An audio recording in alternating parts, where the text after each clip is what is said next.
Bonjour à tous, bienvenue sur ma chaîne Booktube, ici Kim et aujourd'hui je vais vous parler des lectures que j'avais très envie de faire au cours du printemps parce que je me suis dit qu'en me laissant une plus longue période, j'allais avoir plus de chances de lire tous les titres qui étaient sur ma liste parce que j'ai l'impression que dès que je fais une liste, que ce soit pour un mois ou pour un défi lecture, que ok ces titres-là je veux vraiment les lire au cours de telle période de temps, on dirait que je leur ai comme lancé une malédiction puis j'ai plus du tout envie de les lire. Donc je me suis dit qu'en me laissant plus de temps, ça allait sûrement m'aider à réaliser mon défi. Donc sans plus tarder, si vous voulez voir les 10 titres que j'ai le plus envie de lire au cours du printemps, restez avec moi. Donc sans ordre particulier, on va commencer avec The Well of Ascension par Brandon Sanderson. Et ce livre-là se trouve à être le deuxième tome d'une série fantastique pour adultes qui s'appelle The Mistborn. Et c'était vraiment super bon. Le premier, je lui ai donné 5 étoiles. Je l'avais lu en 2 semaines, ce qui est quand même assez long pour moi. Et je l'ai vraiment beaucoup apprécié et ça laisse sur un énorme cliffhanger. Et donc je vais pas trop vous en dire sur le deuxième puisque j'ai même pas lu le résumé en fait en arrière moi-même parce que je vais juste me plonger directement dedans. Donc juste pour vous en dire un petit peu sur le résumé du premier tome, ça se trouve à être dans un univers où lorsque l'histoire commence, le méchant a gagné. Donc il a comme vraiment régné sur la population et les a réduits à l'esclavage. Et bref, il y a un petit groupe qui va essayer de se rebeller, de se former et ils vont utiliser l'allomancie à leur avantage. L'allomancie, dans le fond, c'est une genre de science magie qui te permet d'ingérer des métaux qui va donner des pouvoirs. Donc c'est vraiment super intéressant, super bon. Il y avait beaucoup de personnages forts. On s'attache beaucoup à l'histoire et ça se lit super rapidement. Donc c'est pour ça que je vais vraiment lire le deuxième au printemps parce que ça va me laisser après ça 2 saisons pour finir la série complète qui est seulement 3 tomes d'ici la fin de l'année. Et cette série-là se trouve à être disponible également en français. Je vais vous laisser les photos juste ici.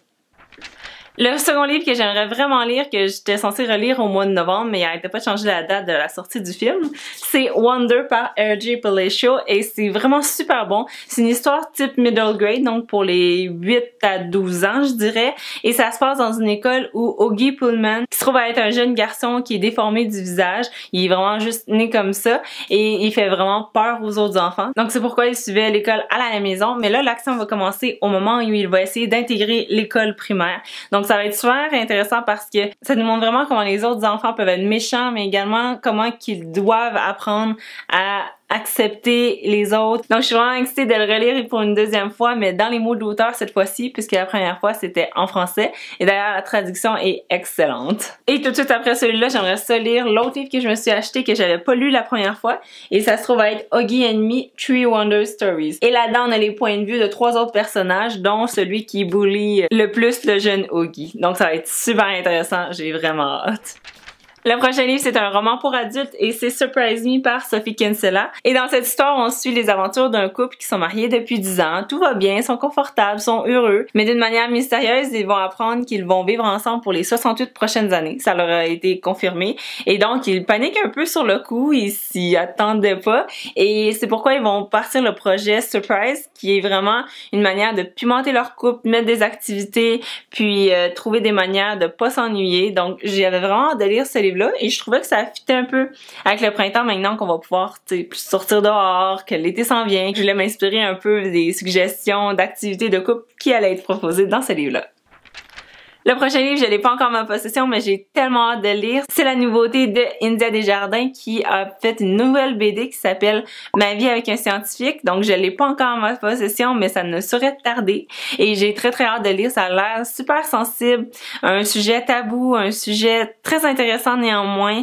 Et j'ai vraiment hâte de voir son opinion ainsi que les super belles illustrations. Le prochain livre, je l'ai également pas encore en ma possession parce qu'il va sortir en vente le 25 avril seulement. Et c'est de Becky Albertalli, ça va s'appeler Leah on the Offbeat. Et ça a l'air super intéressant et je vous montre celui-là parce que c'est vraiment le dernier que j'ai acheté d'elle, son deuxième roman. C'est pas des suites, mais les personnages de ces livres s'entrecroisent. Et donc c'est sûr que j'achète le troisième, c'est déjà prévu dans mon budget. Je vous ai dit tout à l'heure que j'avais pas d'ordre, mais j'aimerais vraiment ça lire City of Bones de Cassandra Clare après avoir lu The Well of Ascension par Brandon Sanderson. Parce que ça se trouve à être comme 2 séries, puis celle-là je suis rendue au 2, puis celle-là c'est comme le 1. Puis je vais pas me plonger dans cette série-là de 7 livres avant d'avoir fini celle de 3 livres. Donc par principe, j'ai essayé de terminer au moins celle-là avant de commencer le tome 1 de la série The Mortal Instrument. Tout ce que je sais de l'histoire de ce livre-là, c'est ce que j'ai vu un peu dans le film. Et c'est l'histoire de Clary Frey, qui est une jeune adolescente. Et elle va commencer à voir des vampires et des loups-garous. Et là, elle va se demander qu'est-ce qui va pas avec elle. Et c'est ce qui va faire son incursion dans le fabuleux monde des Shadowhunters. Donc, les chasseurs de démons. Et là-dedans, elle va faire la connaissance de personnages vraiment incroyables. Il va avoir un amour interdit. Il va avoir du danger. Il va avoir la poursuite de sa mère. Donc, beaucoup d'action, beaucoup de fantastique et un monde incroyable. Le prochain livre que j'aimerais lire, c'est un classique et c'est de Charlotte Brontë, Jane Eyre. C'est un livre que j'aimerais vraiment beaucoup lire parce que je connais vraiment rien à l'histoire, à part qu'elle parle de l'histoire de Jane Eyre, qui est un personnage féminin très fort, très déterminé, très intelligente et très drivée. Et j'ai aucune idée c'est dans quel contexte, dans quelles années, mais ça m'intéressait vraiment beaucoup. Surtout à cause de la publication du livre qui va arriver cet été en juin. C'est My Plain Jane et j'ai vraiment super hâte parce que c'est par les mêmes auteurs qui ont publié il y a 2 ans, je crois, My Lady Jane, qui était inspirée de l'histoire de Jane Grey. Donc quand j'ai appris que My Plain Jane va sortir inspirée de Jane Eyre, je pouvais pas trouver une meilleure excuse de commencer celui-là.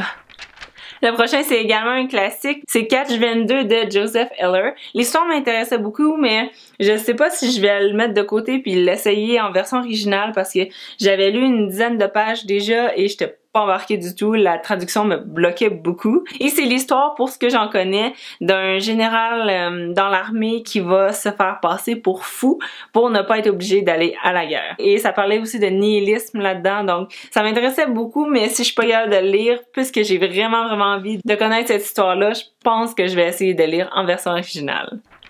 Ensuite, en 9e position, j'aimerais lire le 3e livre de YouTuber. Donc, le 1 et le 2 sont déjà sortis et ils sont écrits par Olivier Simard et c'est vraiment super bon. Et le tome 3 qui va sortir le 11 juin s'appelle numéro 1 sur ta playlist. Dans cette série-là, on suit les aventures de Henri Bastien qui a 14 ans et qui démarre sa propre chaîne YouTube.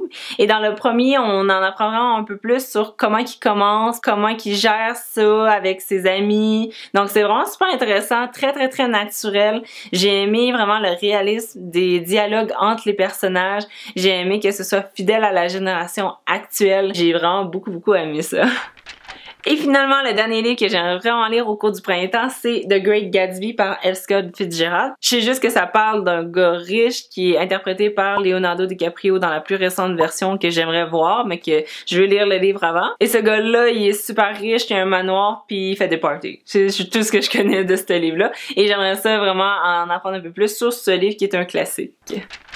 Donc voilà, c'était tout pour le top 10 des livres que j'aimerais lire. Je les ai pas pris parce que je vais me blesser ou je vais les échapper. Ça rentrera même pas dans le frame puis ça va être fait pour rien. Donc je préfère juste skipper cette partie qui est toujours embarrassante ou qui est très dangereuse pour mes livres. Et donc je vais vous souhaiter une très bonne journée. Laissez-moi savoir dans les commentaires quel livre vous aimeriez lire au cours du printemps ou quel titre vous recommanderiez pour lire dans cette période-là. Et sur ce, likez la vidéo si vous l'avez appréciée. On se retrouve vendredi prochain. Bye bye!